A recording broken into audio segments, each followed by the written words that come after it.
Hi, I love blue cheese dressing, so I'm gonna make some blue cheese dressing. I'm gonna take about 1.5 cups of mayonnaise, and yes, I have a measuring cup here. I'm eyeballing 1.5 cups. If you're not used to cooking and baking, I wouldn't eyeball it, I would measure it for a while until you get the feel of it. So that right there should be about 1.5 cups. And the other thing I wanna mention is these are for dry measuring, okay, such as flour, sugar. This is a liquid measuring cup. And the reason why I'm telling you that today is because I actually have people on my team who interchange the liquid measuring cup with the dry measuring cup. So I needed to let them know that there is a difference. Okay, I have about 1/2 cup of water in this, and it's filtered water. So I'm going to just set that aside for now.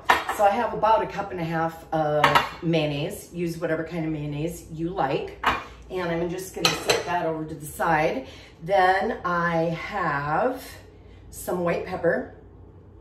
And it's probably about 1/4 teaspoon, and it's probably also about 1/4 teaspoon of garlic powder. But I'm just eyeballing that. The more you cook, the more you use recipes, the more you work with your hands and measures, the better you'll get at eyeballing things. You'll get a feel for it. Just like an artist gets a feel for what kind of colors to use in a painting. Okay, so I have a lemon, and I do not have my reamer, and lemons have a lot of seeds, and I don't really like to run it through my hands, so I'm gonna squeeze it through a sieve. And I've got about 1 tablespoon. And then I pre-chopped up some really nice chunky blue cheese.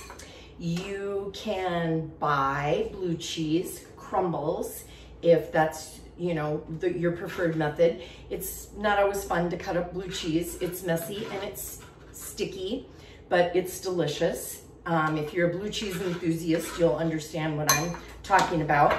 And we have some lovely local cheesemakers that do blue cheese. So right now I have in this bowl about 1.5 cups of mayonnaise, about a tablespoon and a half of lemon juice. Now is the time where I'm going to use some pink Himalayan salt. And I'm just gonna do this a little bit. So it's just basically a pinch of salt because blue cheese in itself is pretty strong. So now I'm gonna add some water. Don't know if I'll use the whole 1/2 cup or not. Water in mayonnaise and blue cheese. Yes, that is correct. You just use water to thin it out. This way you can make your blue cheese dressing as thick as you would like, or if you like it thinner, you can make it thinner.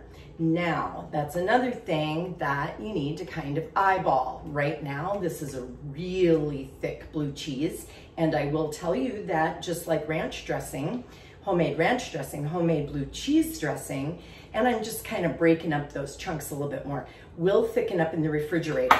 So I'm gonna add just a smidge more water because that's a little bit thicker than I like, and we'll just keep stirring that until it gets to the right consistency and until you've got those chunks kind of busted up to be the way you want. And that's where kind of the blue cheese crumbles maybe work out better. Okay, so this is my favorite consistency because I know when I put it in the fridge, it's going to firm up, but it does drop easily off a spoon right now. Blue cheese dressing is definitely a favorite in our household, and I don't own a bottle of salad dressing. I make all my salad dressings. All my dressings at the restaurant, all my dressings at home are all homemade. So what am I gonna do now? I'm gonna taste this because while you're cooking, you have to taste things. It's good. It's really good. I actually think I would like a smidge more lemon with no seeds.